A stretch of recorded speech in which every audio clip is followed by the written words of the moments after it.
Forget about it. If you're not on the list, you're not getting... Private back!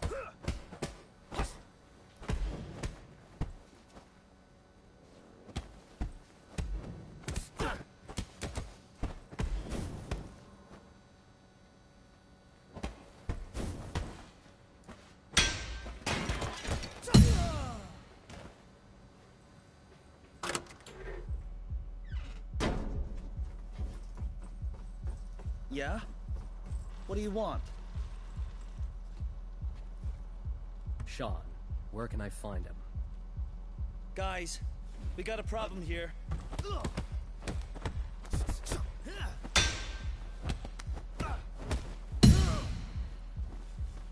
can't keep up! He has a weapon!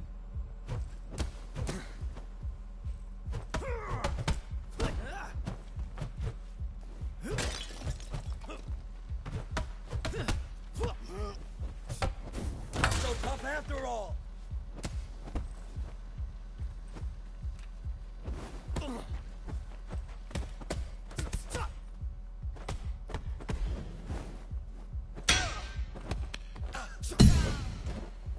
Drop your weapon! Any regrets now?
Mess. All right, then.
enjoy this.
Threaten us?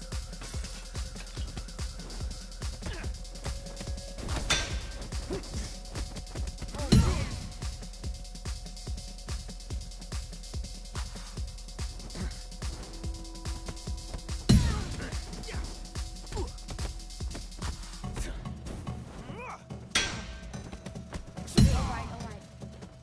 You made your point. The two giants over there. What's behind their door? Nice fight. On the burning event. Excellent.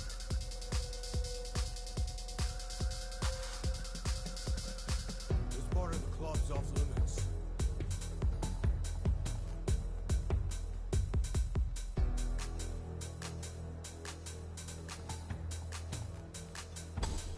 You're not too bad.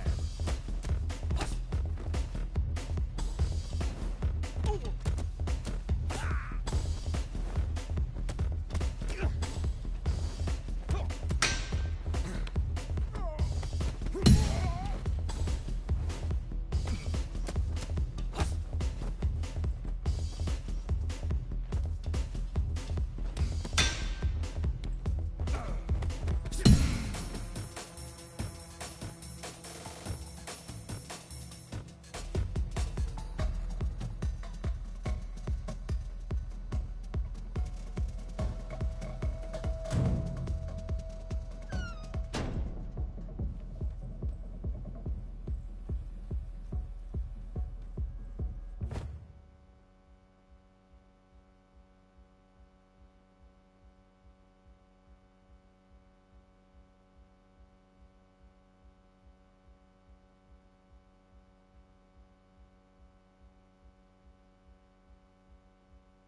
Wells Fargo Center.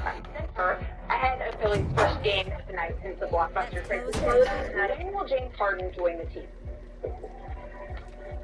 Well, Malika, it is not going to be this weekend. The Sixers are not going to have James Harden for the next couple of days. He's going to get to Philadelphia sometime this weekend, get familiarized with the team in the city, and also get over by the team's medical staff. Remember, he's been out for the past week with hamstring tightness, so they need to check and make sure he's going to be okay with that.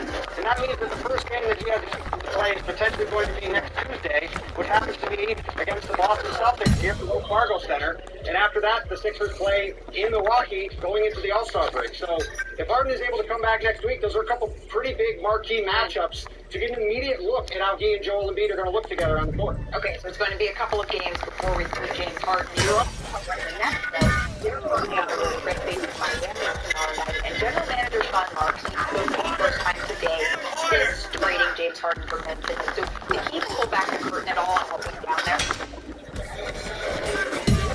John Marks talked for about 15 minutes with the media today, going through what happened with James Harden, what led up to him getting traded, and where the next go from here. Take a listen. Huh?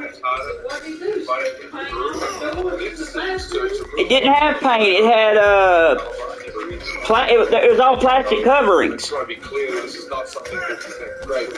So he said he's gonna strip it all off so it would look even. Then he said he's gonna get some paint and paint them. Open dialogue, open discussions with me and with the group. He left that stuff out so you could go through it and see what you wanted to keep and whatnot. 48 hours. We realize like this is not going to work, short term or long term. Then it's time to sort of say for both parties involved, this is better off.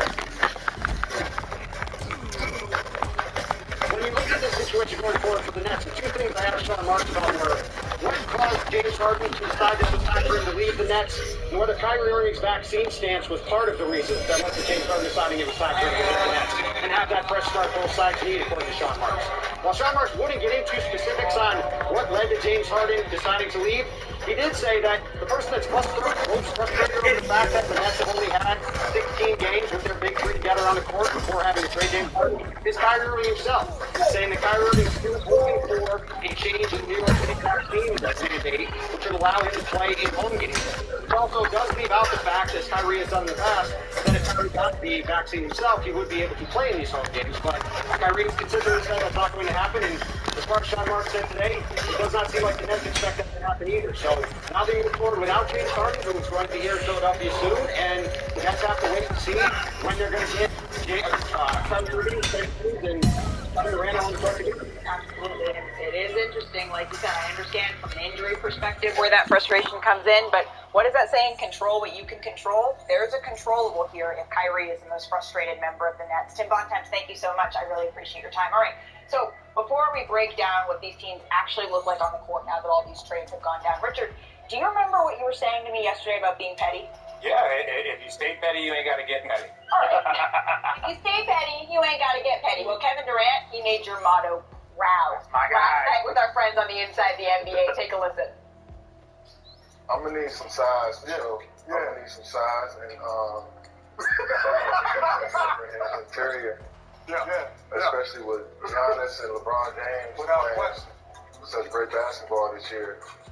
I need somebody to offset that. So I'm going to go with Rudy Gobert. I agree. That worked out nicely.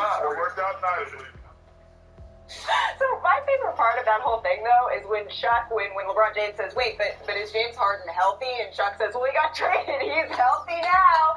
But there you have it. He's the last pick in the All-Star draft. And Kendrick, you played with KD, and for that matter, you played with James Harden. Is that what you would have done? No, because I'm not petty. I'm not petty. Damn lie. No, that's the truth. I wouldn't have done that. I would have picked the best player available, and that was James Harden at the time. But KD is petty. He's something like you, RJ. I mean, it's okay. I'm not petty. I'm sarcastic. Listen, the first step, Liar. the first step of a graduation of anything is admitting that you have a problem. And I'm glad that you admit it. I don't have a problem. Other people have a problem with it. That is the difference, Zach. Okay.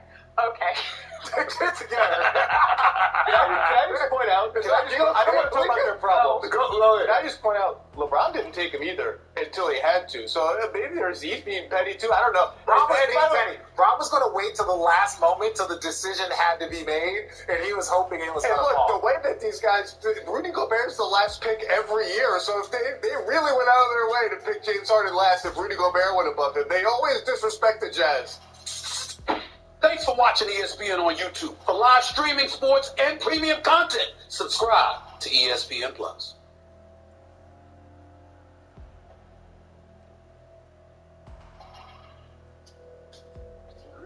Where the hell did he be?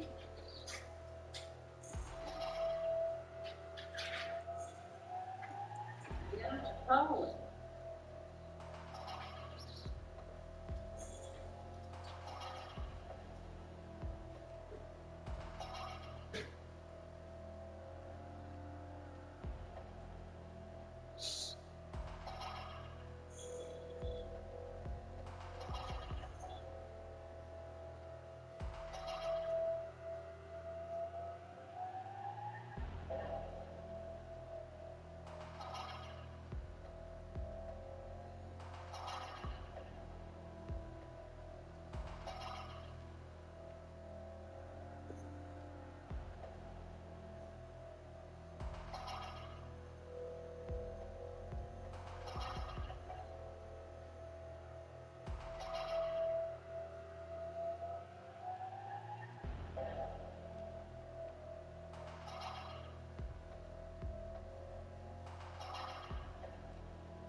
Where you at?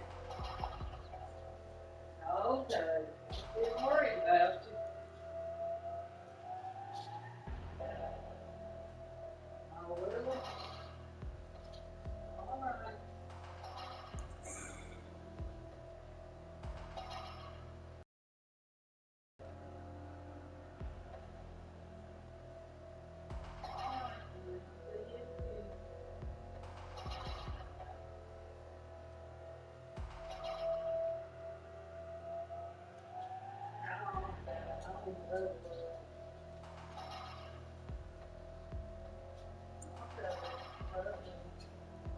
Thank you for the surprise.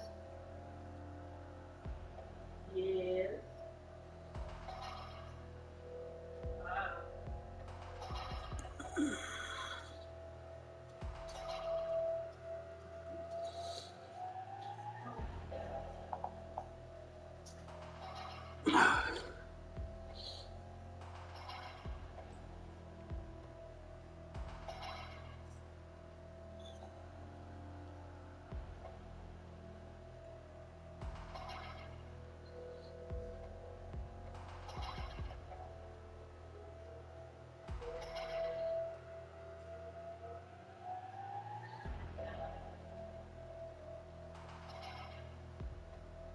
Bet you didn't call and make him a grooming appointment, did you? I tried. They wouldn't answer.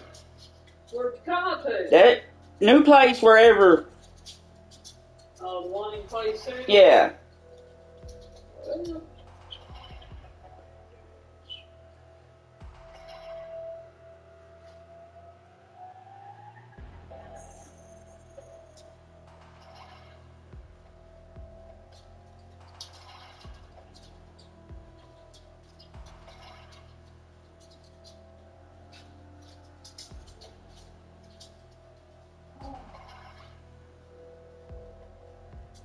I told that here.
Reject Nation.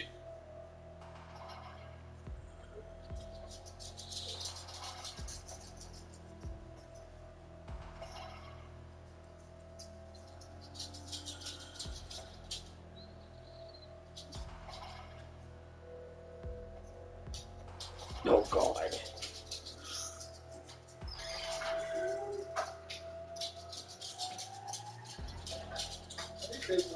Hey guys, you just let us know that a new trailer has come.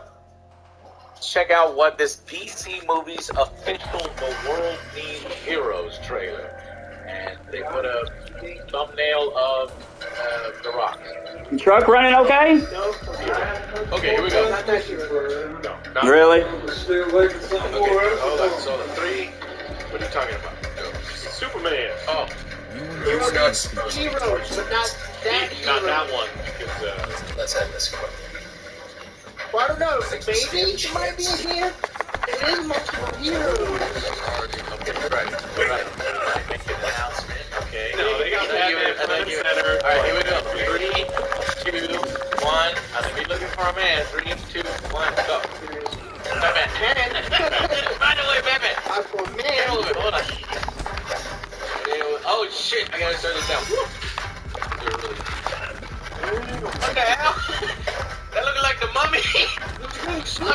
Yeah, it is. I was gonna get the Flashpoint stuff. That's his mom.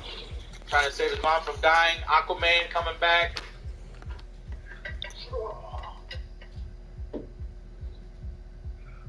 In 2022, we get Black Adam, Flash's movie, The Batman. World Needs Heroes. Heroes are going to be pretty good. Hey, Hawkman! Whoa! Oh, Dr. Fate. That's freaking. Wait, what? So the Hawk is going to be in Black Adam then, right? Okay. Yes, and we have multiple Flashes in that one. Okay, okay, there's a lot of people in there. Yeah, there was nothing in that trailer that excited me because Superman was not there. I'm just kidding. There is some new Black Adam footage. Let's go through it now. Okay, so we get some Catwoman stuff. She's doing the puckered lips here. I'm sexy, love me. And now we have some helicopters and. Who's that in the background? I don't know. Who's that in the background? Can you spot that? Oh, yes, that's Hawkman. Okay. Yeah, so, okay. This is interesting. Wow, what a different take on Black Adam. We're putting Black Adam up against Hawkman. I was really hoping that, obviously, Shazam and Superman would be involved. There's still a chance for that in a sequel. We're setting it up. I think what it is they didn't want... And more so, Dominic, now that he can shoot the ball, is Giannis. So I agree with you. We need to pop down and pay homage to the Milwaukee Bucks and the Greek Freak. But now that we've done that, let's talk about the Lakers. Because there is drama. Here is what Russell Westbrook had to say about not being in the game at the end of the game. Oh, it's going down. And I wish I could help you. Unfortunately, I wasn't in the game to be able to help them. That's why, I can't get to help them out. So unfortunately, to do that, for them, but it's not my fault. I'm working. A lot of respect in this game. I don't have to hit a benchmark. I earned it right, to be who called the lineup. Like I said, once again, that's a decision that he. I think it's best for the game. Unfortunately, just gotta go with it and figure it out.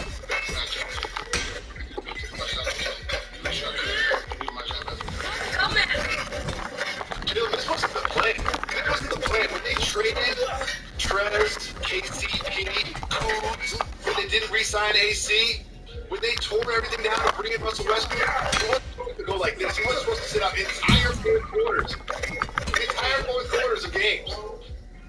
I love this game. And I like watching, the temperature change sometimes for certain players. I remember there was a period of time when Russell was OKC and they made the NBA Finals. His name was being slandered so much by members of the media. I went down to the court, Jacoby, and hugged him and apologized because I felt like he was being slandered too much. And then that now became a player that I watched and grow and nurture, just like we did with the Joker. Same thing, just like I wanted to watch him like a stock. And then all of a sudden, he rose like a phoenix out of the ashes and became an MVP.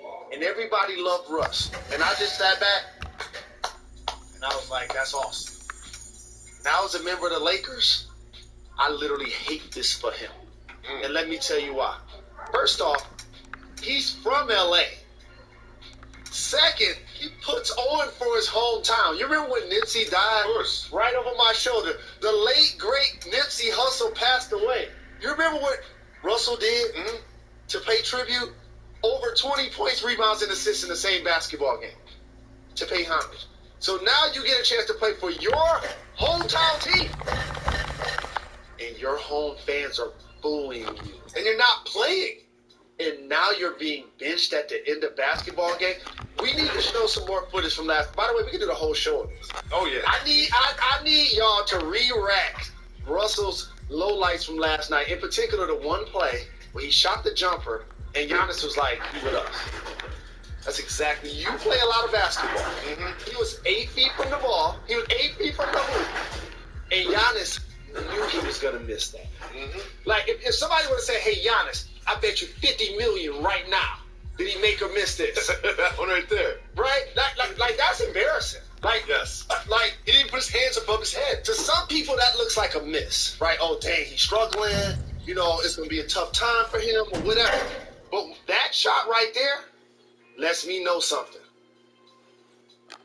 This is going to be a tough remainder of the year for Russ because they're not going to be able to trade him unless they trade him to a lottery team type team like the Pistons. I don't see us doing a deal like that with Jerry Grant. So he's basically going to. It's wild what's happening there, but it's even worse in Brooklyn. Hold on, I got to tell you one more thing about that. Wait for a second. Play the video.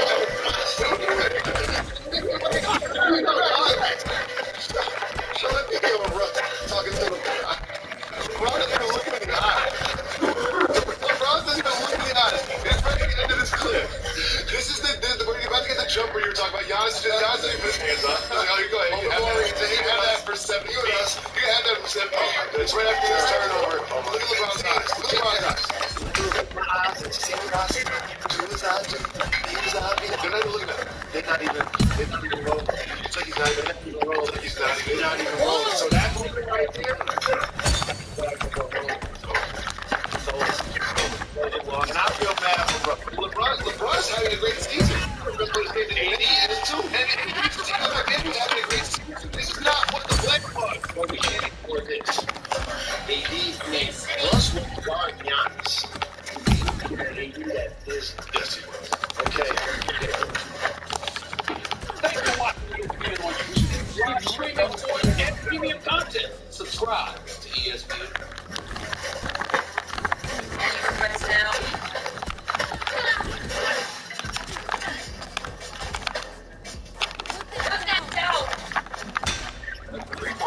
Key and I were on the show talking about what role Russell Westbrook would need to play in order to be successful. He should be coming off the bench. That's easy. He's been saying the question is, can Russell accept that?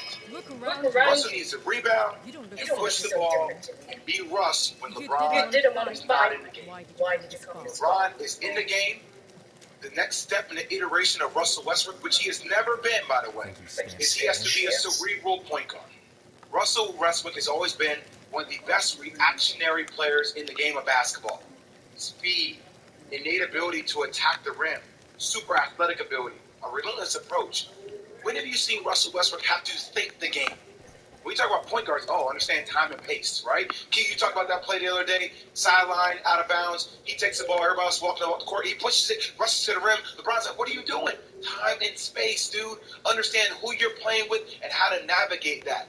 If Russ can work on that aspect, which I don't think comes natural to him, I think it gives the Lakers a chance. He just doesn't know how to control that. He's never had to have situational awareness game and think through the game because his athletic ability has allowed him to exceed that. Jay, you say it's difficult, right, for him to come off of the bench because whatever. He's a superstar. His ego is his superstar, whatever. Mike Wilbon says the same thing. But if you are LeBron James, are you the leader of the team, do you go to him and have a sidebar conversation as this is the best for the team, and you sell him on the idea of when you were the guy doing this at OKC, wasn't on the team, AD wasn't on the team, you were the guy who had the floor and was able to do it. So now we're giving you the floor for those 30 minutes a game to allow you to do what you did as a triple-double team in OKC. Do you sell it to him that way? You have no other choice. Pick up your weapon. You have no other choice, right? And I guess I would ask you this, because you're in LA. You know Russ. Show me what you got. He's 33 years old. I heard Wilbon say this. Scottie Pippen expected this. Russell Westbrook is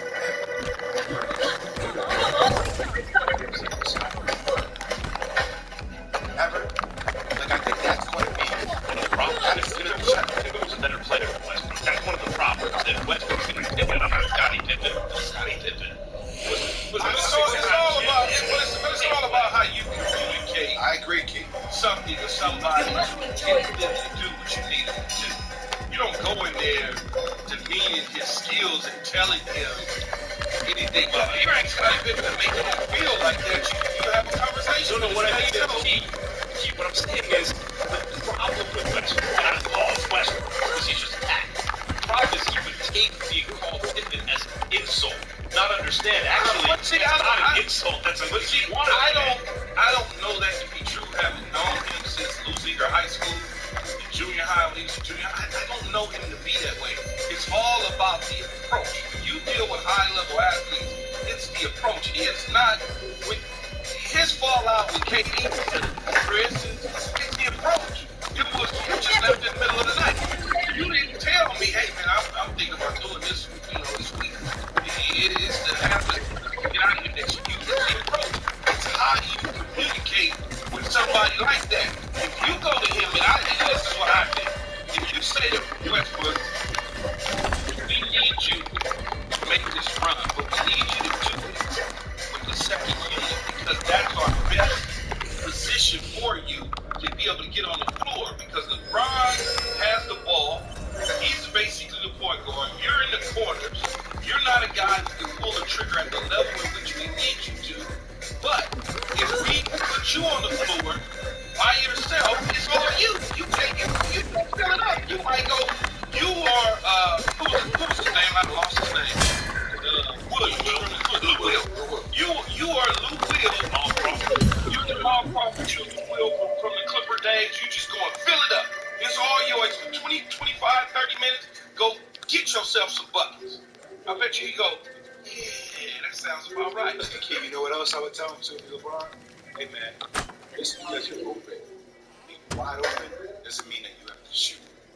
Tap, absorb that space. You know, a lot of times when players see defenders that are playing 7 feet off of them, they get into this psychological battle with themselves. Like, oh, let me prove to you that I can shoot. There's a reason they're giving you the space. Yeah, but watch this. And gobble up all that space. I'd much rather see Russ gobble up that space and post up, Key, and be able to get out of the post instead of settle.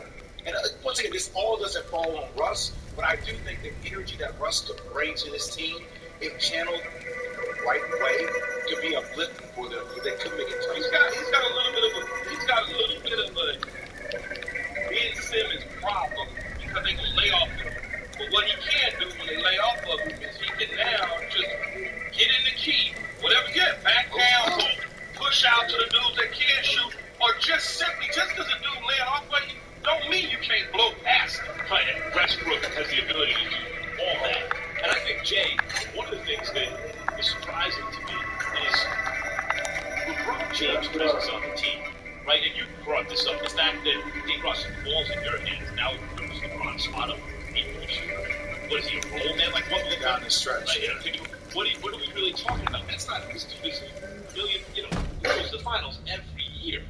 So he understands who LeBron is, and what's weird to me is, I thought that they would have to put some really pure shooters off the team. They didn't do that. What's weird to me is I think like pure energy. You guys ever seen X-Men? They have the one dude, what's his name? Cyclops, I think, who can just shoot. He has energy shooting out of his eyes. But the problem is, every time he opens his eyes, this energy shoots out. So they give him these special sunglasses, right? And then when he takes them off, he can shoot lasers at it, and then he puts them back on. I thought of Westbrook like the energy that LeBron could harness and focus and shoot when he needs. But instead, it's like destroying the team. Thanks for watching ESPN on YouTube. For live streaming sports and premium content, subscribe to ESPN Plus right now. All right. That was the last time.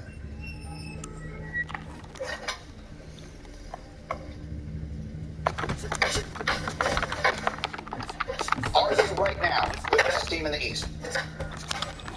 Absolutely. Look, we're looking at the next possible coach. Right, when you talk about it, it's going from if he's going to and inside with Joel Embiid. I don't know what defense you can design to stop those. Good God. Look, when you talk about them putting those two in a pick and roll, side pick and roll, late game situations or whatever the case may be, it's not, no one in the league is going to be able to stop them. And then on top of that, they were able to keep Ivo, one of the best wing defenders in the game today. But this is the thing. These two guys might break a record for his free throw attempts in the game. I mean, they're going to get to the line. And here's another thing. Yes, I have Philly as my favorite, and I've been hearing about a lot of pressures on Doc Rivers, and rightfully so. But guess what? A lot of pressures on Steve Nash as well over there in Brooklyn. While a lot of people are trying to point the finger at Doc Rivers, Steve Nash has not fulfilled his obligation and lived up to the standard as well over there. Yeah, I agree with that. I just think a lot more is expected, candidly, of Doc than is expected of Steve. But your point is well taken. So you heard his breakdown there. Tell me from your perspective. You know that team as well as anybody. Embiid and Harden. How exactly does it fit together? Oh, it fits for sure. It's just a matter of now determining the ebb and flow of their offense, because you're talking about, James Harden never having played with a big guy quite like this. Most of the big that James Harden has played with in his career have been pick and dive type of players, and they get to the rim for a pocket pass or a lob, or James does his thing. This is a little different now. You set a two-man game with Joel Embiid, he's going to want that basketball back, whether it's as a post-up or he's going to pick and pop. He's going to want to get his touches at the elbow. The year that he is having right now, the versatility he's showing, James Harden has to make sure he incorporates that. And conversely, Joel Embiid has never played with a ball-dominant guard that shoots the ball as much as James Harden. So listen, there is definitely going to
Oh my God.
C4.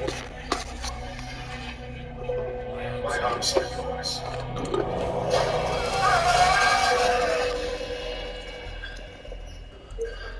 Lee. I recognize that uniform. It represents us.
You're almost as good as Yang. I thought he was unchallenged at that old bastard's school. Who are you? Have you not figured it out by now? Enough games. Let's put an end to this show.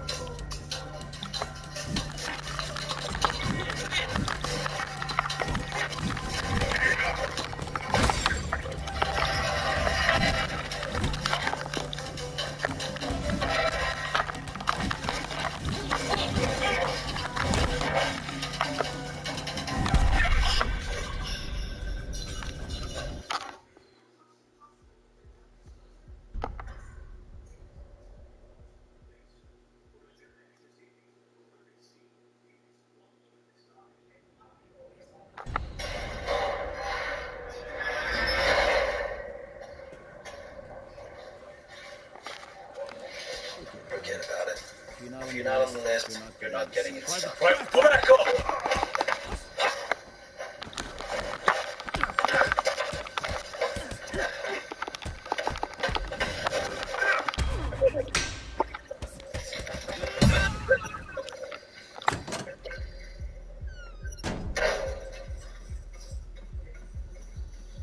Yeah? Yeah? What do you want? What do you want? None of your None of business. your business. Guys.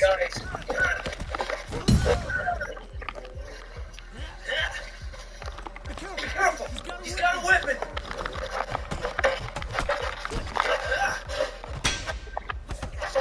Insane!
Excuse me for a second.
Can y'all want that? Like what they have myself.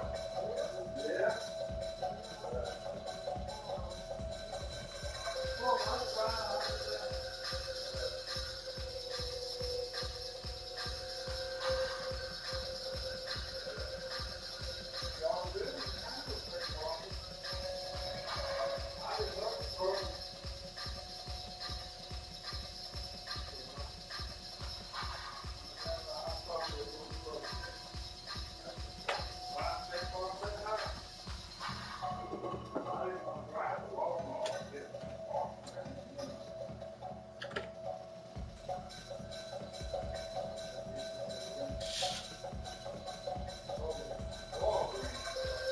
Mom, this is my ball guy.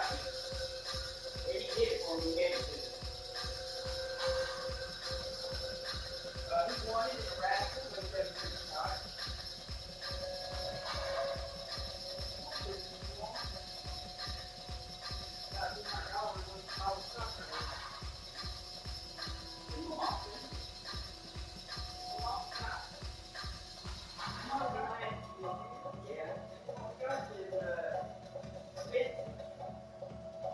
I'll let you do that.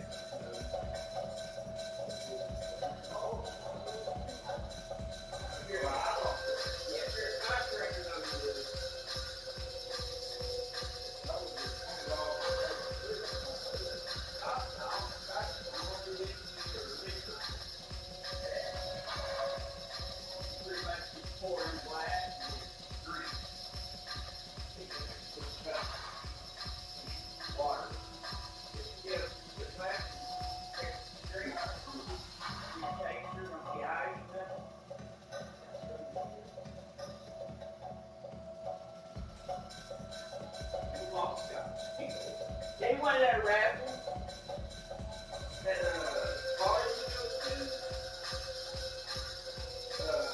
He had a drink shot for coming in. We want to do the raffle. One for them, the other one for Mr. Bobby.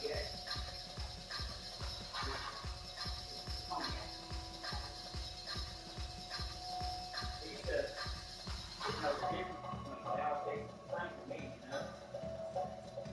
That was because I learned rock that. Yeah, so there's an E&J, wild turkey, and stuff like that. Yeah. I learned that.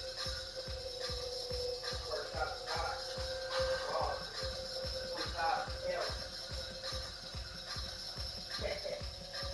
It's pretty called yes. Good. Right?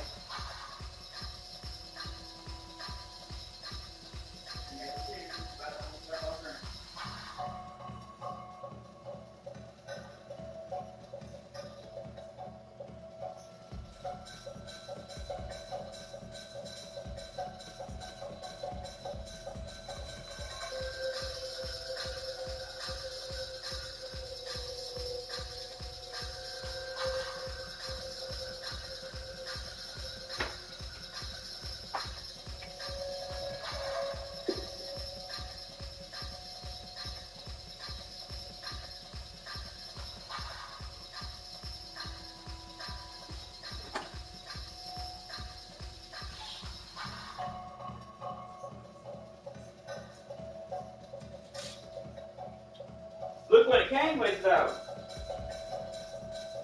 It was a box. You like a box?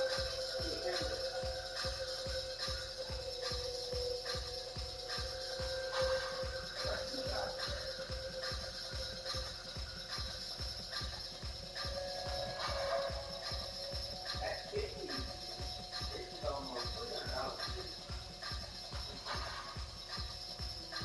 $50. Yeah. It's about $300.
How can you tell when the socks are good?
It's going to be people's. Best they go to Staples.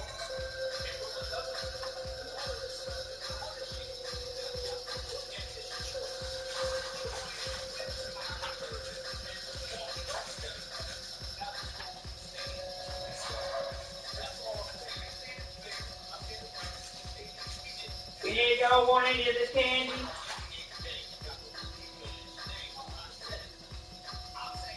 We're down to the last Hershey's and Bay Fruit. Are you sure?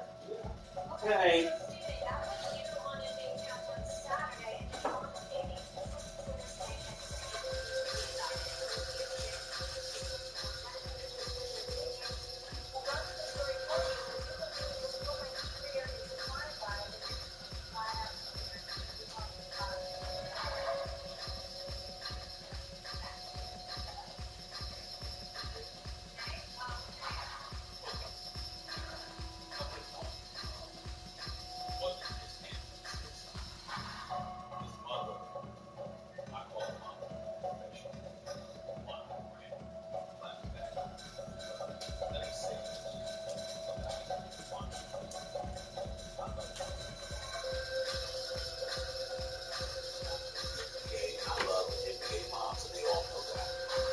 say whatever you want to me, about me, to my face, on Twitter, whatever the case may be.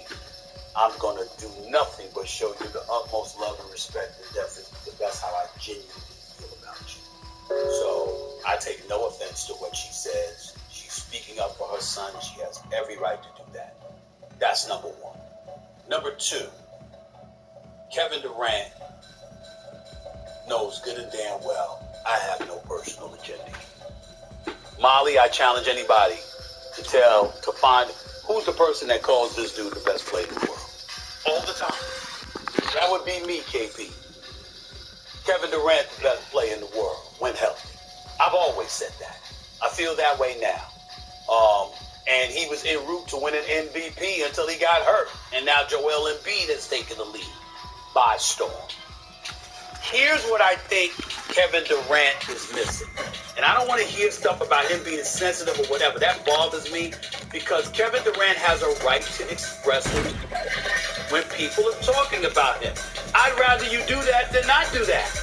A lot of guys will go behind your back and face up, but never say anything to you face to face. I can't tell you how many issues I've had with some professional athletes and in particular NBA players, all because they didn't approach me. If you talk to me and you had a conversation and you let me know how you feel, I let you know how I feel, and then we can shake hands as men and be gone. A matter of fact, there have been many occasions, KP, when I've actually talked to athletes and I was like, damn, they got a good point.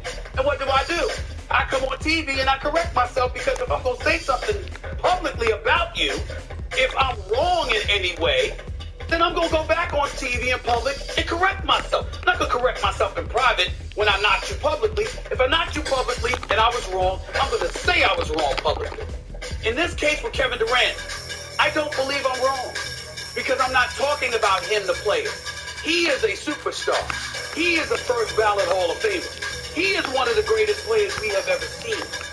What I'm saying is because of the dysfunction that has reeked through the Brooklyn Nets franchise, KP, this season, if they falter in the postseason, when Steph Curry and the Golden State Warriors ascend, folks are going to look at KD and say, you left Steph for that? That's what they're going to do. You're essentially saying he's a victim of circumstance. Yes, that's exactly. Because he didn't have Kyrie, because of the injuries, because of how this situation turned out. Somewhat of a It has nothing to do with his play. It's nothing to do with his play, but something to do with his leadership in people's eyes because they view Brooklyn as his team. So when stuff happens, they're going to say, where you corrected all of this because it's your team. Right, wrong, fair or unfair, that's all I was saying because to the Durant family and to basketball people the world over, I will remind you, I have been covering the NBA for a quarter century. I know what the headlines are going to be. You could see it a mile away. And that's all I was saying. No shade on Kevin Durant. I'm just saying, this is what you got to watch out for. This is what's coming unless stuff gets cleaned up in Brooklyn and y'all handle your business, KP. And it's not hate. It's not hate. See, here's the thing that these guys have to realize. It's almost like going back to the Lakers with Shaq and Kobe, okay? When Shaq left, Shaq went and proved that I could win without Kobe. And Kobe proved that he could win without Shaq. That's just what you got to do. So what you said was it wasn't wrong. It's always going to be there. It's going to say, hey, KD, yeah, you won 2 championships, but you left and you couldn't do it without Steph. Can you do it on your own? That's not a knock on KD. We know KD, in my eyes, is arguably the best scorer to ever touch the damn basketball. Here's what I got to say. I love Mama Durant. I love Mama Westbrook. Jason Tatum mama even came at me about a month ago on Twitter, and I never responded or said a word to her. I understand they taking up for their babies, and I feel they can take up for their babies. But at the end of the day, we're talking about basketball. We're critiquing the game of basketball. We're not attacking anybody personally. We're not going at anybody about what they doing in their personal life. This is about the game.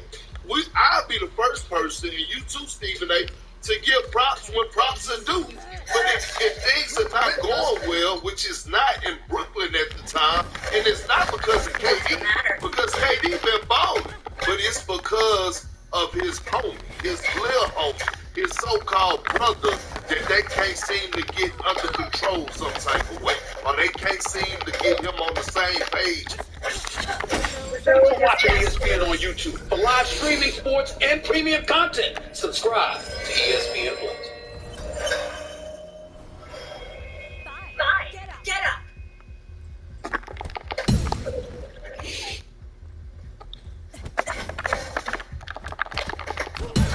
We are 10 days away from the NBA All-Star Game in Cleveland. We know who the All-Stars are, but now we need the captains to choose their teams. It's the 2022 All-Star Draft presented by Nike. Ernie Johnson here in Atlanta, joined by Kenny the Jet Smith, Charles Barkley, Shaquille O'Neal. Hey, I got a quick question. Yeah. Kenny. Yes. Me. If you had the first pick, who would you take? If you had the first pick. Oh man, you're not picking Kenny. my first. Wait. If I had the first pick, I would pick a teammate or a former teammate of mine. If I was lucky enough to have somebody, both of those guys have had performance. So if I was KD, I would probably take Harden. And if I was, you couldn't. He's not on the starting list. Oh well, okay. Well, do your homework, dummy. No, I would probably take Giannis. You would take Giannis. Who would you take? I'm Giannis. Giannis. Yeah, ain't nothing to talk about. Yeah. Because Giannis, he gonna play hard. He gonna play hard. And like when I was hard, like sometimes I just went to the All-Star game to have fun. I didn't care who won or lost. I was just to have fun. But Giannis doesn't care. He's built like that. So you would take him over Joel Embiid? Yes. You would take him over everybody else? Yes. Okay. Well, we'll see. We'll see how it all plays out as we get things. Multiple position guy too. He could play off of whatever anybody does. I don't believe you just said that, Chuck. You just hurt my heart. What you mean? When I was a kid, watching my favorite player at the All-Star game, you just out there to have fun. Yeah, my obligation was to the Philadelphia 76ers. I paid $29.99 for them tickets. First of all, you didn't pay for no tickets. Stop it. First of all, wait. Listen, let me tell you something. If you paid $29, you up so high, I probably look skinny. Them tickets start out like $1,500 a pop. All right, hey, let's meet the captains now. This is the fifth time this format has been used, and LeBron James has been a captain every year as the leading vote getter in his conference. His record is a perfect 4-0. LeBron, what has been the secret to All-Star success? I don't know, man. I just try to do a good job in the draft, but sometimes the luck of the ball going through the rim. I definitely haven't had a good first half with my teams, but in the second half we kind of pick it up and been able to come through with the victory. So hopefully we can do it once again. Especially being close to my hometown in Cleveland. So see what happens. LeBron will be choosing first in this draft, and Kevin Durant, the leading vote getter in the East, and while he won't be able to play in the All-Star game because of injury, he is captain for the second straight year, looking for some payback against Mr. James here. LeBron, Kevin, let's just get to the news of the day, before we get into the draft, because obviously everybody talking about the trade deadline, and Brooklyn has traded James Harden, Paul Millsap to Philadelphia, Ben Simmons, Seth Curry, Andre Drummond coming your way. Your initial reaction to hearing that this had gone down? I'm excited for our team. Looking forward to finishing the season out with these new group and these new players. And, it's playoffs right around the corner, so we got to fast track into, getting used to each other. But I'm excited. I think everybody got what they wanted. Kevin, I just got to say, man, do you have a full-time psychiatrist on staff dealing with all the stuff you have to deal with in Brooklyn?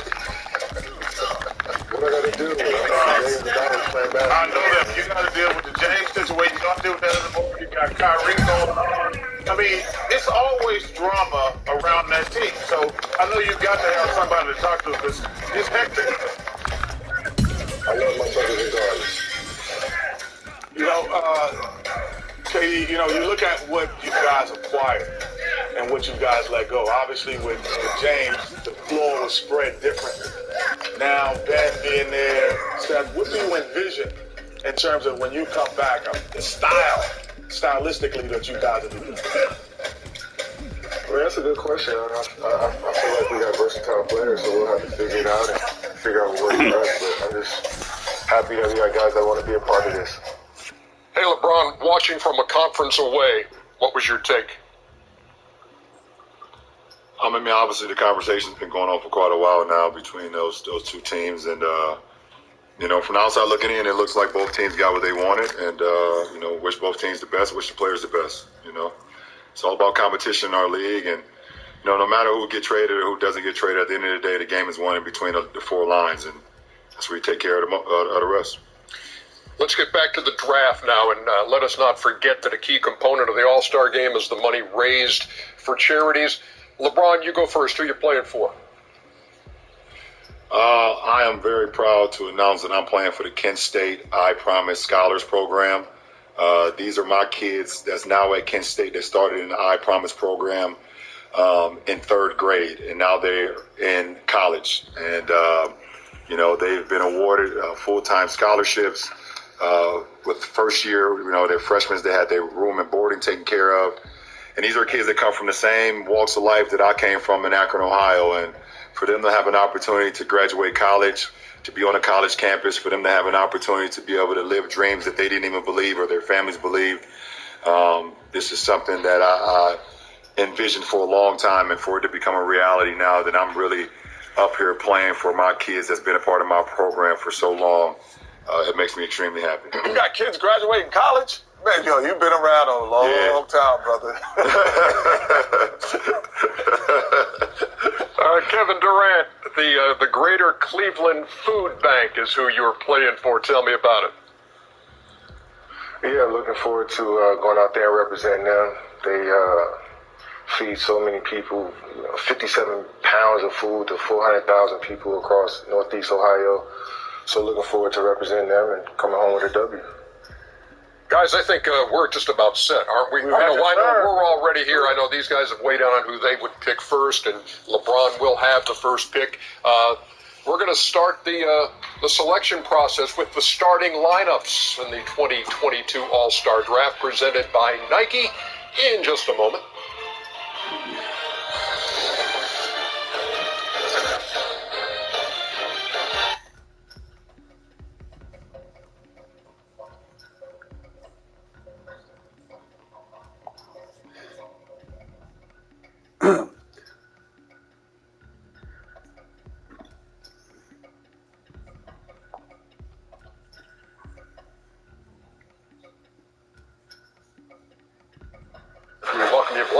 Welcome you back. LeBron as the... This is Black History Month. The overall vote getter will draft first. He and Kevin will alternate choosing first from the starters. The only twist is that with KD out, Jason Tatum has replaced him as a starter, so there are some 9 guys to choose from rather than 8. So after LeBron's fourth pick, the last 2 players will go to Team Durant, and Kevin will have the first pick of the reserves. So welcome, Black, and we're ready to go. LeBron, get us started with the first pick. Well, I appreciate you guys welcoming me, Black. So with my first pick in the 2022 NBA All-Star Game, I'm going to go with the hardest playing player in All-Star history, Giannis Antetokounmpo. Yeah, 6 straight All-Star appearance, and he's number 2 in the league, scoring 29 points a game, 11 rebounds, 6 assists. So Giannis is the first pick. KD, you're up. I'm going to go with the leading scorer in the league right now, Joel Embiid.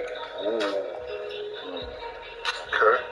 29 a night, 11 rebounds. Also for Philadelphia, 32 and 22 and number 5 in the East as we speak. All right, LeBron. With my second pick in the 2022 draft, I'm going to go with the greatest shooter in NBA history, Steph Curry. All right.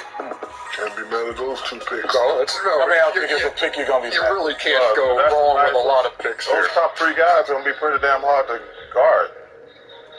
Kevin Durant, you're up. Don't get his protege, KD. No protege. This is his debut out there in Cleveland in an All-Star game. They want all the smoke out there in Memphis. I'm gonna go with John Moran. At the age of 22 and in his first All-Star game, guy's number 6 in the league in scoring with 26 a night. That man said he climbed up chimneys. He won all. He's just six, right. All right, Bron. With my third pick, I'm going to go with one of my favorite players in the NBA, DeMar DeRozan. From Chicago, which is 34 and 21. He's having an incredible year this year. Yeah, 27 a night. And 17 games of at least 30, including the last 4 in which he has played. Kev. Long pick ice trade so he can go back and Steph. All right. I'm gonna go with my fellow Olympian, Jason Tatum. Good pick. Good pick.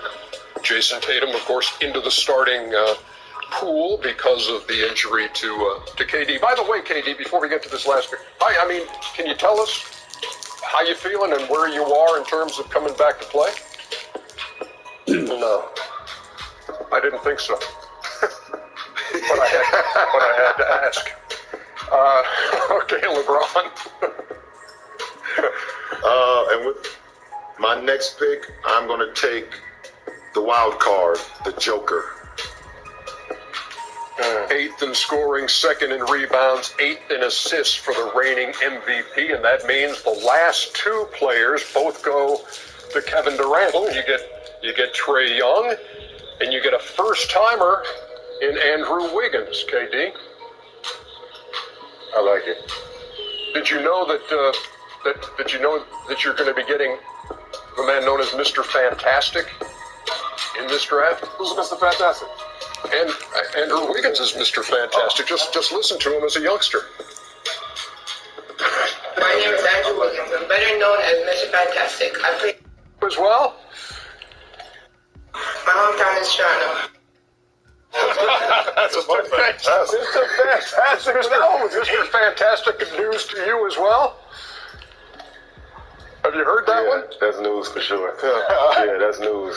Oh my goodness! Man, you giving yourself nicknames at 8. You know what? He was also, when he was growing up, Maple Jordan, being from Canada. Maple Jordan. You went going deep, Ernie. Maple Jordan. Real deep, right? Got too much time on your hand, Ernie. Sometimes it's fun to do your research like that. So go through your starters for me, LeBron, and take a look at your team at this point. I like my team. We got size, we got some shooting, we got some slashers, we got some passers. So got a couple champions as well. So I like my team, really do. KD? I like who we are right now. Got some young talent, got some big fellas. I think we can play small with this group. I like it. All right, Kevin Durant, LeBron James have made their choices for the starters, and I love doing the show every year. In fact, I would go so far as to say it's good to be black doing this show. So we'll take a break, and when we come back, LeBron and KD will choose their reserves. But right now, take a look at the latest from Nike. I'm black, y'all.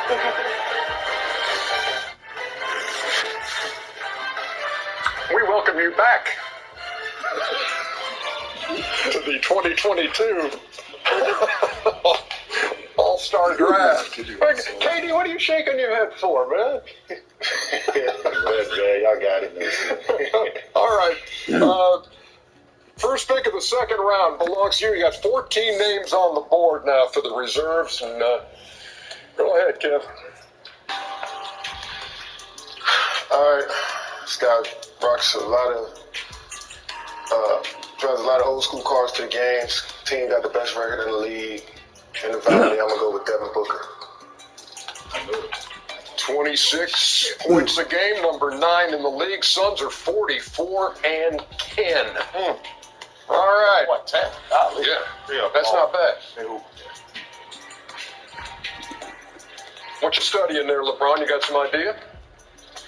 Nah, with my first pick in my second round, I'm going to take Luka Magic. 7th in scoring, 20th in rebounds, 4th in assists, 9 triple-doubles, and he's on Team LeBron. KD. All right, I'm going to need some size. Sorry, I'm looking at the board over here. I'm going to go with Karl Towns. 3rd All-Star appearance for the 29 and 26 Minnesota Timberwolves big man Karl Anthony Towns, 24, 9, and 4, and shooting 41% from deep. LeBron. With my second pick in the second round, I'm going to go with a very surprising pick, but my loyalty to this hometown, being back in Cleveland, I'm going to go with Darius Garland. Nice pick. DG the PG. I know you wanted him, KD. I know you wanted him, KD. I know you know I did. That's why you did that. Well, see if you can take some LeBron's got his eye on, Kevin. All right, I'm going to go with the Chicago Bull, Zach LaVine. 2nd All-Star game for Zach LaVine, 25 points a night. He's given the Bulls. They're playing fantastic this year. Oh, unbelievable. Unbelievable. Great job, especially with all the injuries they've had. Yes, indeed. With my next pick, my 3rd pick in my reserves, I'm going to go with Chris Paul, point guard. Again for the 44 and 10 Phoenix Suns, the league leader in assists. With the veterans, that's help with diversity. He got somebody old on his team now. He's good. All right, 4th pick of my reserves. It was a hard choice. But his first time All-Star out of San Antonio, I'm going to go with DeJounte Murray. Ooh. Okay. I thought the first time would be another one. He's playing great. We don't show the Spurs, but he's playing great. No, he is. League leader in steals, 10 triple-doubles, and averaging 19, 8, and 9. And he was named as the replacement for Draymond Green. With my 4th pick in the second round, I need a little size at the wing spot because I took a lot of guards. I'm going to go with Jimmy Butler from the Miami Heat. Best record in the Eastern Conference at 35 and 20. And the 6-time All-Star, Jimmy Butler. Okay, for a good pick and reserves. I might have to go with Chris Middleton. Big Milwaukee Bucks, number 2 of these. Chuckster, what are you laughing about right now? I can't say what I'm laughing. I can't say what I'm hearing. I can't say what I'm laughing at either. I don't want to say that. Are you? You don't want to play with me? You want to play exactly right. Hey, you didn't want to play with me? Take your hands on that. Stay on that board. Hey, man, you're keeping that straight face, KD. Applaud you for that. Okay, LeBron. 5th pick in the second round, I'm going to go with Donovan Mitchell. 25 points a night, 34 and 21, the Utah Jazz. Oh, this is going to be cool right here. Go ahead. It's you, KD. On you. All right, for my 6th pick of my reserves, I'm going to go with the first-timer again, LaMelo Ball. LaMelo Ball, his spot opened up on the Eastern Conference side because of injury. 5 minutes? That's must-see 5 minutes. Come on, LeBron. Just make him sweat it out. Just make him sweat it out. Take anybody else. With the 6th pick in the second round, per request of the Chuckster, I'm going with Fred VanVleet. There you go. First timer. First timer in his. Well, KD, I'm gonna help KD out. KD just needs size right now to me. I think remember last year, LeBron said he needed size. No, he needs size. He needs size. Yeah. I'm gonna need some size for sure. Yeah. I'm gonna need some size and interior. Yeah. Especially with Giannis and LeBron James playing such great basketball this year. I need somebody to offset that, so I'll go with Rudy Gobert. I agree. That worked out nicely. It worked out nicely. I mean, he can't let people run through the lane and be up all the time. And somebody defend him back there. Hey, chess, not checkers. Hey, when somebody went out, you let them go. Don't let them come back. I'm with you, KD. That's why I cut my hair off. I was like, I'm gone. So James Harden goes to James as the final selection of the All-Star draft. Jack.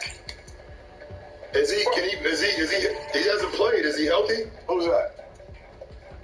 James, he hasn't played. What happens if he got traded. He's healthy now. He's missed the last 3 with a hammy. See, and now we know why LeBron carries a clipboard with him to the Hey, LeBron. Oh my God. Right now, he's rubbing some ice hot on that thing. He's playing the next game. Other questions? I can't with y'all. KD just next year bring a clipboard. It comes in very handy. Yeah, you can hide the face like LeBron's been doing. We will come back and break down the rosters as the 2022 All-Star Draft presented by Nike rolls on.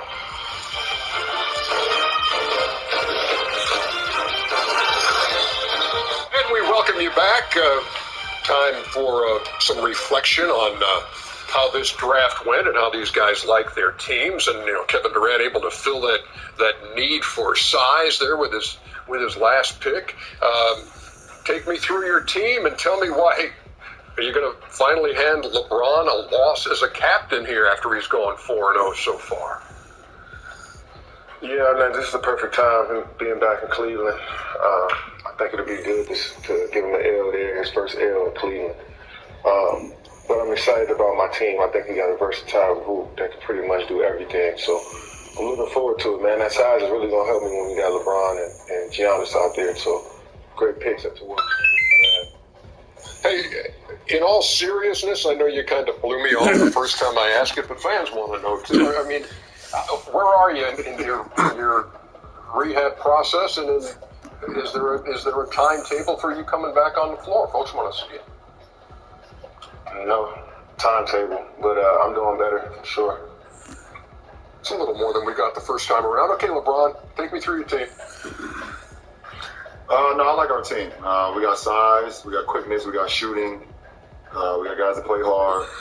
But at the end of the day, we got to listen. All my guys are probably extremely excited to be a part of All-Star Weekend, including KD's team. And the weekend is for the fans, and we hope we can bring the excitement back to Cleveland as they had 25 years ago, and get the fans what they want to see. So it's exciting. It's going to be an exciting weekend, especially for me being back home.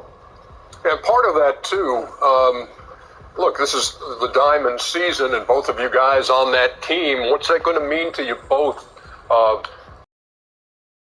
that weekend and honoring the 75 best who have ever played the game, Kev?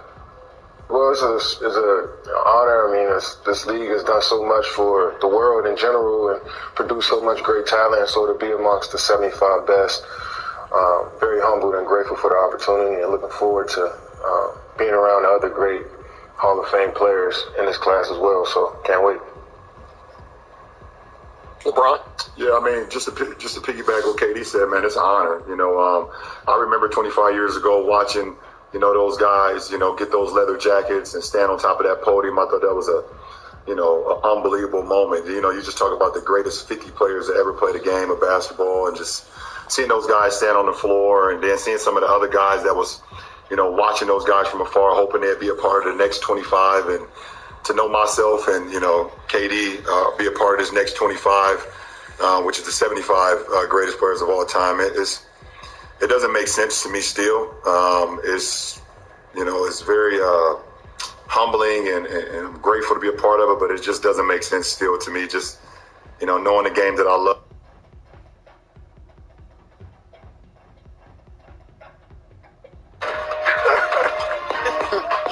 I think Charles followed it up with a little ice, and I'm sure that handy's going to be all kinds of better.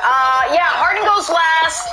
Laughter ensues. Big joke. Nick, was that, though, the biggest story from last night's All-Star draft? Oh, no, it was not, Jenna. It was the funniest story to most of America. But you know what tickled my fancy, Broussard? Seeing the two best basketball players of a generation have all the options at their fingertips. And Nikola Jokic is on the board. They're like Giannis, Steph, Embiid, DeMar DeRozan, Jason Tatum. Okay, now I guess we'll take Jokic. And something tells me that if they could have taken Booker and Luka, he would have gone ahead of them, or Jokic would have gone behind them as well. Brew, has no one shown KD and LeBron Jokic's adjusted rebounding rate?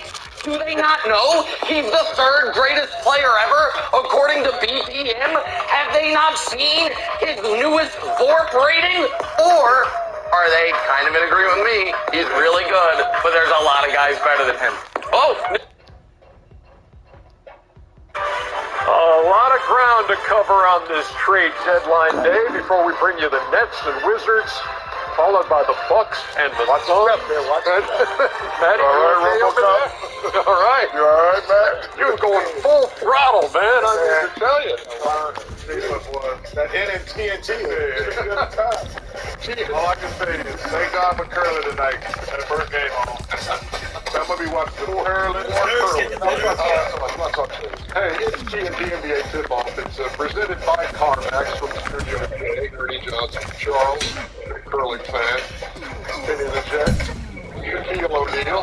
Not sure if it's ever laughed so hard to comment from Sir Charles to King James in the trade during the closing reserve selection show on the NBA on TNT. Durant trying to shout out to the great Reggie Miller. Corey Jones, you hop on it too. That was quite the moment. Deserve Emmys for that. Certainly. Nominations at the very least. Oh man, that was fun. So it's been also, besides doing the draft, just watching the clock tick down on the trade deadline and wondering, is this going to happen? And we want to bring in Chris Haynes to the conversation, one of our TNT sideline reporters, obviously, and the NBA insider for Yahoo Sports. And it's always good to see you, Chris. Thank you so much for taking a few minutes with us. So let's begin with the deal that everybody is talking about, and that's James Harden going from Brooklyn to Philadelphia, Ben Simmons going from Philadelphia to Brooklyn. Let's take a look at the trade with American Express Insurance. Harden and Millsap going to the Sixers. Ben Simmons, Seth Curry, Andre Drummond, and picks going Brooklyn's way. So how did this all shake out, Chris? Well, I think this was something that Brooklyn Nets felt they needed to do. I was following the Nets for the last 3 years, going sidelines for TNT, and just talking with the players on that Nets team and looking at their body language, they were exhausted. The James Harden started to have their and it got to a point where it was affecting their play on the basketball court because they knew that he wasn't all in. And you guys know that, once you have a confident figure on the roster that they don't feel like they're getting their ball, it has an effect on the rest of the team. So I think the Brooklyn Nets felt like this was something that they couldn't keep over their heads for the rest of the season. So they made a deal and got Ben Simmons. Ben Simmons gets a fresh start. I'm supposed to really Ben Simmons agent. He's looking forward to the opportunity. He already barely Kevin Durant and Kyrie Irving. He's looking forward to it. They're going to take some time to get him acclimated, but both sides, James Harden and Ben Simmons, are getting a fresh new start. And I think it was more beneficial them doing it now opposed to doing it in the offseason because I was told by front office rivals that there were possibly going to be some complaints about tampering because James Harden is so close to Sixers co-owner Michael Rubin, and they felt like there were going to possibly be some backdoor channels that were going down. So, it made it all the sense in the world to kind of get this deal done now. So we'll see what happens. Steve Nash was asked a question the other night, will James Harden be traded? He replied no. So was this trade a shocker to James Harden, or did he know? Or did him and his agent know he was getting traded? I don't know if they knew for sure, but obviously they knew that things were in the works for a few days right now. And again, I was around this net team for the last 3 weeks. We kept downplaying the fact that James Harden did not want to leave when everybody else was feeling otherwise. They kept saying that he wants to be committed to the organization. So that was a talking point that they were trying to relay to everybody, and they were downplaying all the hoopla that was coming out, but it was serious hoopla. You know, James did want out. You know, he just didn't feel the fit was right for his talent at that time. He feel like this is the best move for him in his career right now. You know, Chris, this is a fascinating trade, in my opinion. I have zero idea what's going to happen. I don't know how Embiid and Harden going to fit together, because James is a dominant ball guy. Embiid is a great dominant. He's the MVP so far. But also, you flip it to Brooklyn. You got Ben who won't shoot. You got Kyrie who only going to play in half the games. How is that thing going to work with when KD comes back? Like, it's going to be fast. He's really, in some games, he's going to be one-on. I mean, Joe Harris is going to come back. But in a lot of games, it's really going to be 1-on-5. Yeah, Chuck, we still don't know if Joe Harris is going to come back this season. He's still looking at how he's going to handle his ankle injury. But with that being said, I think the Brooklyn Nets feel like, look, we get an all-star player.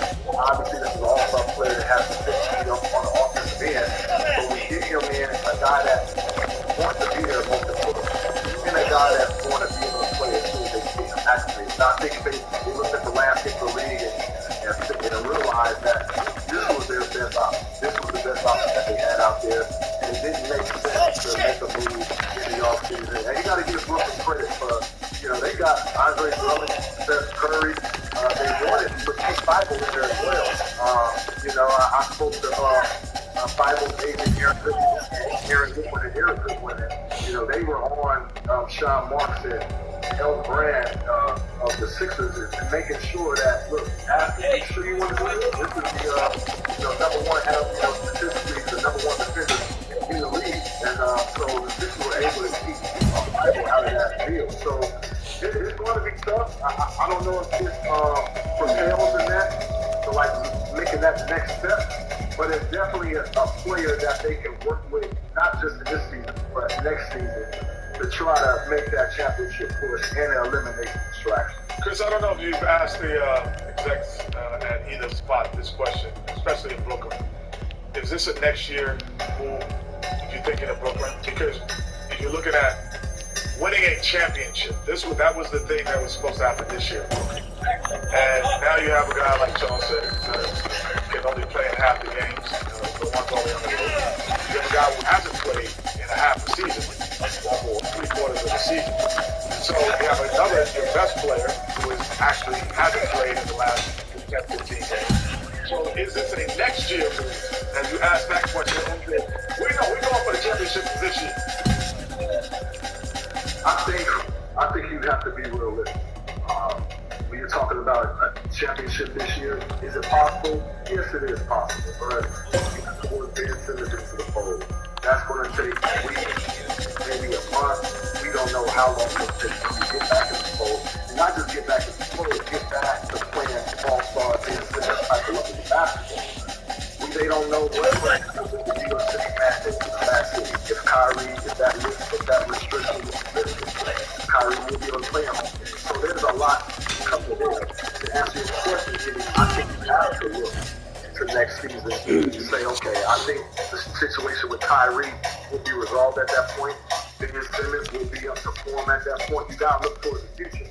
And a problem you have with James Harden is you really couldn't look towards the future, because I think if things would have gone really haywire this season, you know, just having James Harden on that team the whole season, everybody knows he's not partying, everybody knows he's a few months away from the party, and then they knew that definitely he wasn't coming back next season.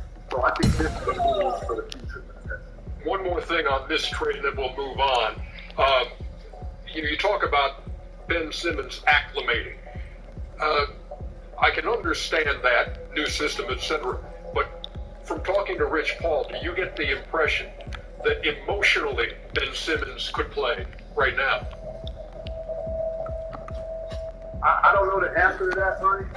To be honest with you, I will say this. You know, he's still going to be, you know, seeing his therapist and trying to get himself mentally right. But definitely, this is a breath of fresh air for him. He's lost a lot of money, as you guys know, with the fines and everything, and not playing.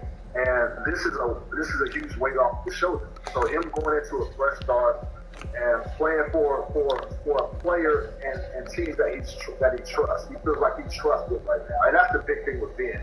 Trust is really big. But he has a small inner circle, and that's due to because he doesn't trust a lot of people. So he feels like this is everything is moving in the right direction. So, you know, I expect Ben, like I said, I expect him to take some time, get back in the form, get back to acclimated, but definitely mentally, this move right here, I think is going to expedite that process, and hopefully he can get out there sooner than later. Let's take a look at some of the other deals. It's Carmack's Collier shot, and we can. I know there were a couple that stood out to the guys here on the panel. I mean, Kristaps Porzingis goes to the Wizards from Dallas for Spencer Dinwiddie and Davis Bertans.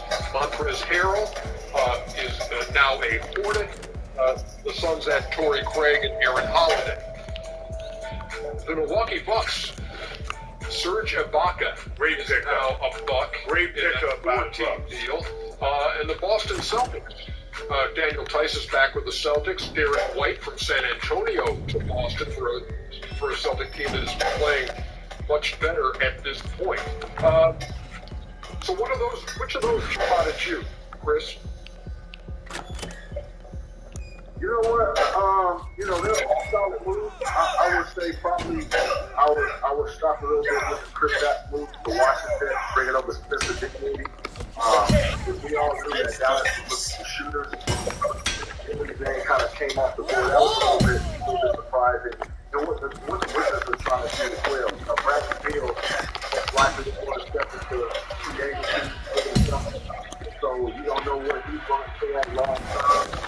But the Wizards are able to try to convince Brad that they're still trying to make moves. Ultimately, that's what Bradley Beal wants to do. He wants to play for a championship, and he wants to play for a team that's moving in that direction. So, you know, I think those Haven't you had enough? probably stood out. How about what went on or did not go on with the Los Angeles Lakers? Losers get the better of you. Yeah, it was tough. They don't have any assets. We all knew that. Taylor Holmes was probably the long treasured asset that they have, and nobody in his place. You can't trade him, get somebody to replace him. That was probably going to be an upgrade. That was going to significantly help the Lakers. So they were stuck in that regard.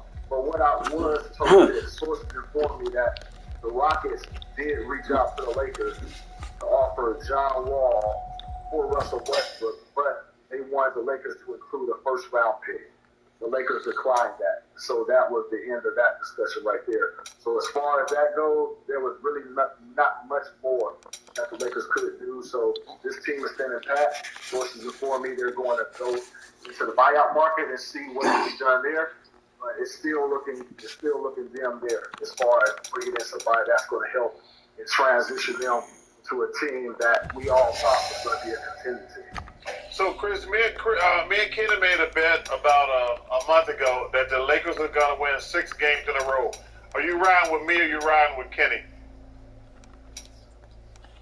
So Kenny said they were going to win 6 in a row? Yes, he did on national television. I'm rolling with you, Chuck.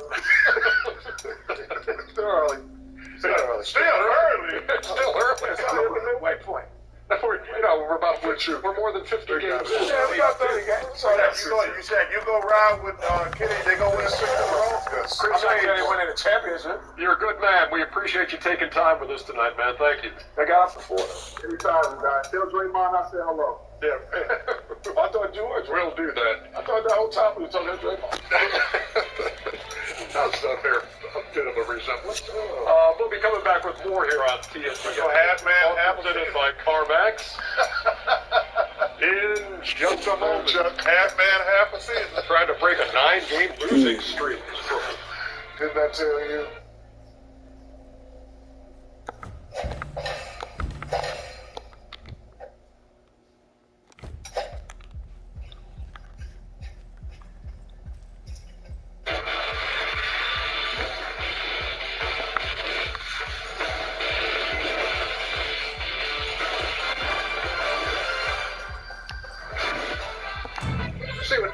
is here. How about 20-1 here in the East? Studio J, we never close. We don't. It's inside the NBA presented by Kidd on a 7-game night around the NBA. And a big trade deadline. Yes, among the 7 games, a rematch of the NBA Finals from a year ago, won by the Bucks in 6, and in Phoenix tonight, they met for the first time this season. Giannis, Devin Booker, and Paul starts. There's a good chance they're going to meet again, too, in the finals. I don't think anybody would mind that, the way these guys look at each other. Tough shot. Booker is versatile. And now he's big. You know, change the game. And he won't dunk it. Oh, put it in and finish. On the Milwaukee side, Chris Middleton. That guy feel really. They kept him out of transition. Played half court, then okay, you want to do that? We're gonna take advantage of those switch, man. I love the switch. He's putting all the little people in blenders. I love 7 for 8. Chris Paul. Paul. Chris Paul, 17 points, 19 assists. I like that last year in the finals, not this year. The NBA season high in assists is 19, and Chris Paul has done it both times. Wow, it was a big Chris. Give me a shot. Oh, that was jumping set. I thought he'd get Phoenix outscored Milwaukee 33-21 in the third quarter to blow this thing open.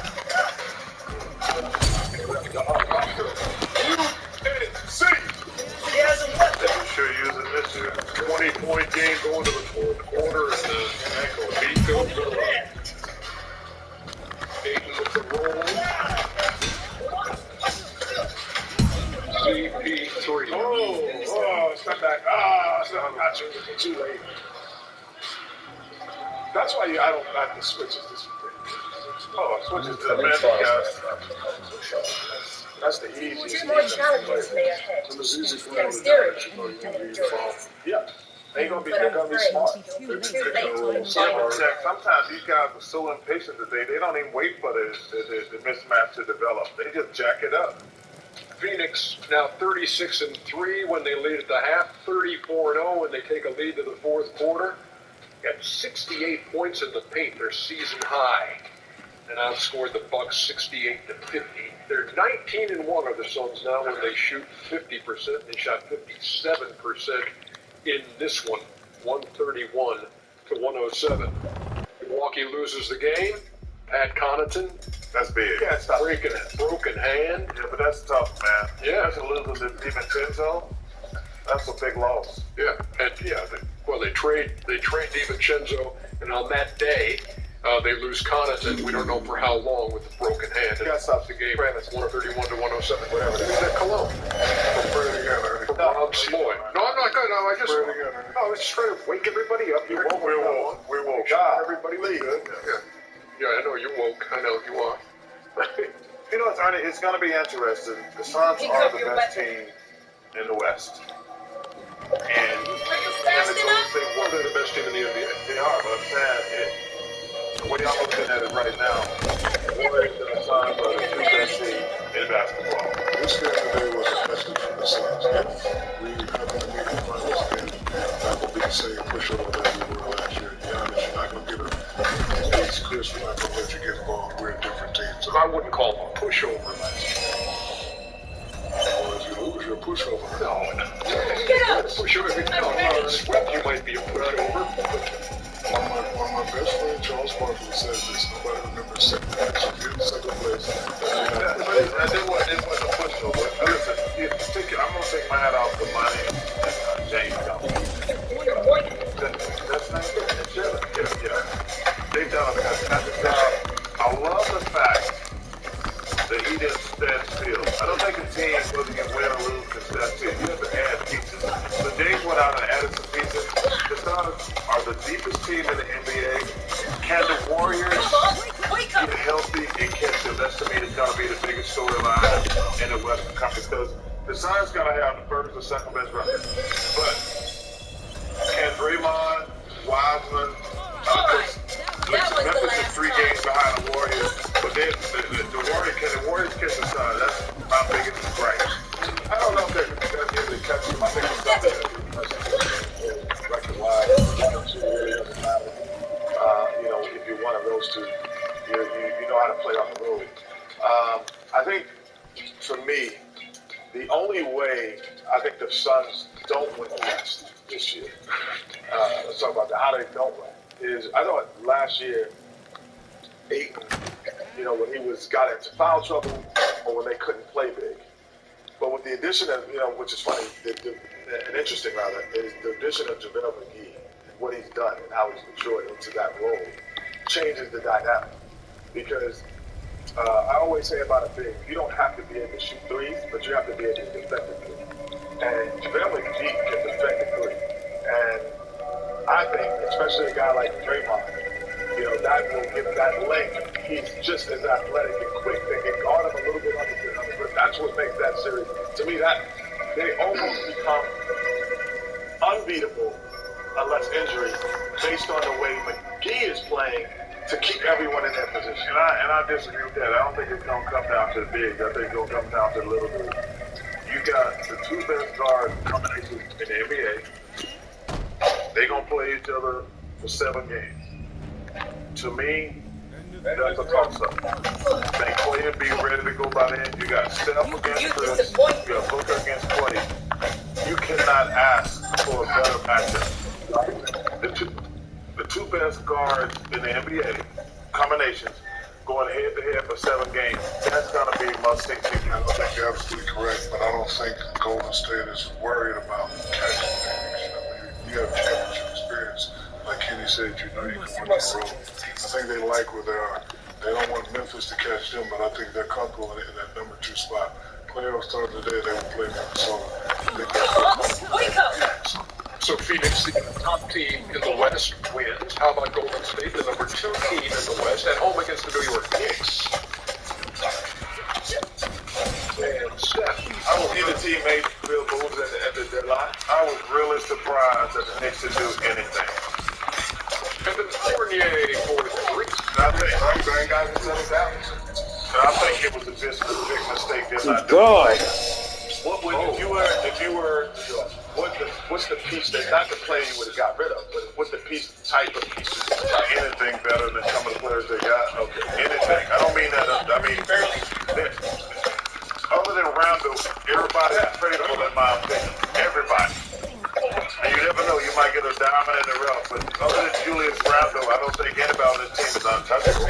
Golden State 62 to 57 at the half, 27-3 when they lead at the half coming into this game. Randall, who has 28, 16, and 7. Pass. And here he goes again. Whoa, covered a lot of ground. He's going to that left hand, though.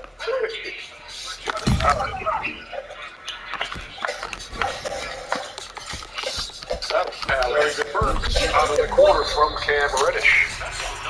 Cam Leave, man. Wow. Oh, God. Steph stepping back and knocking down a 3, making it look. I don't understand why they're not playing Cam Reddish. They got a plan. Clay after the flyby lays. Sometimes he hasn't played it at all. He's been playing. Whoa, Smitty, Steph. Whoa.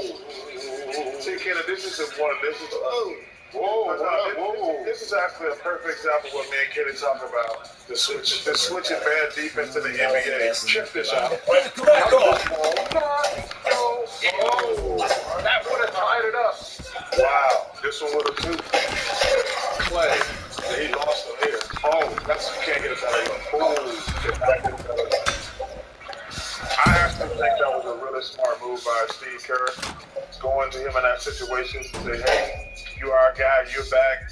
Give him a chance to go for the tie. I like that. Cam Reddish came off the bench, 12 points, stable.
Ron, you need to go to the bathroom? No.